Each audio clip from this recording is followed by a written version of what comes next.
let's talk about Silo, the latest thing on Apple. Because I had some preconceptions about it going into it that were on the money. Simon, tell us a bit about Silo.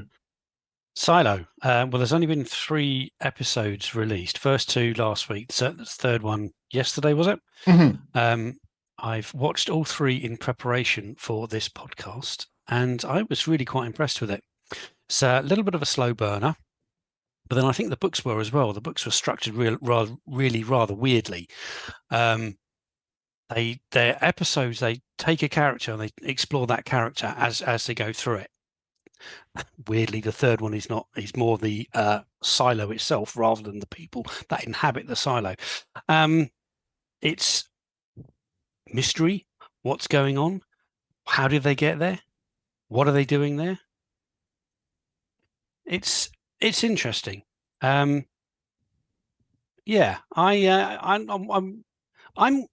hooked. Actually, I really quite enjoyed it, and I want to see more. Yeah, I agree. I have only seen the first episode, but I really enjoyed it. So what I say next is not to denigrate it. However, have either of you guys played a video game called Fallout? Yes. Boy, oh boy, is this ever Fallout fan fiction? Like, I don't. Yeah.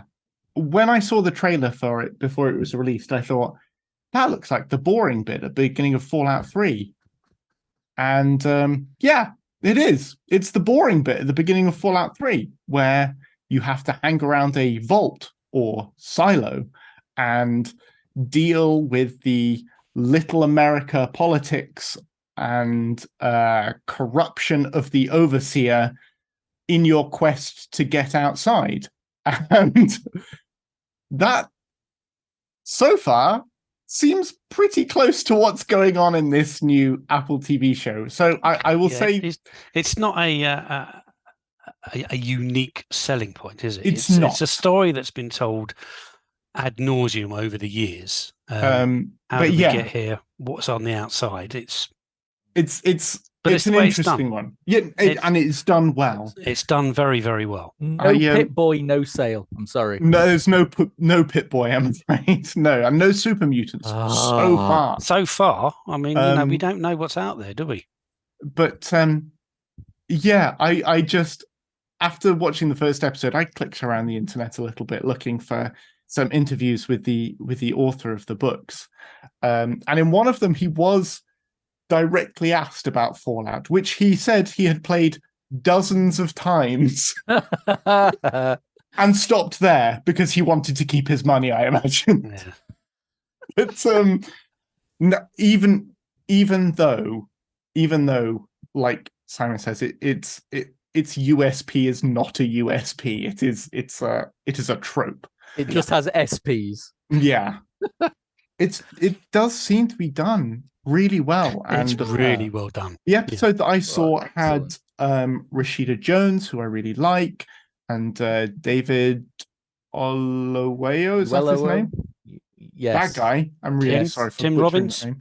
And Tim Robbins with the weirdest hair beard combination ever.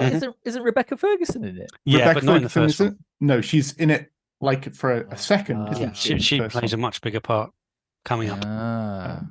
And that helps. Just a cast of really competent people getting on with it and putting.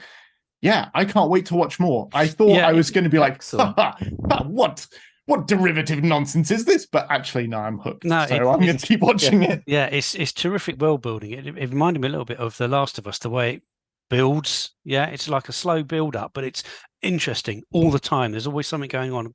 The characters are believable, even though they're living in an impossible world, and it is an impossible world. The characters are believable, so you will follow them. I want to see more. It definitely seems to be more immediately good than, for example, their last flagship Sci-Fi Foundation was, which was immediately mediocre and sort of stayed at that level. Yeah. And got a bit better. But no, this is going into it as someone who was skeptical about it, really enjoyed it. So yeah, go check that out if you have Apple TV. I will. Thank you, chaps.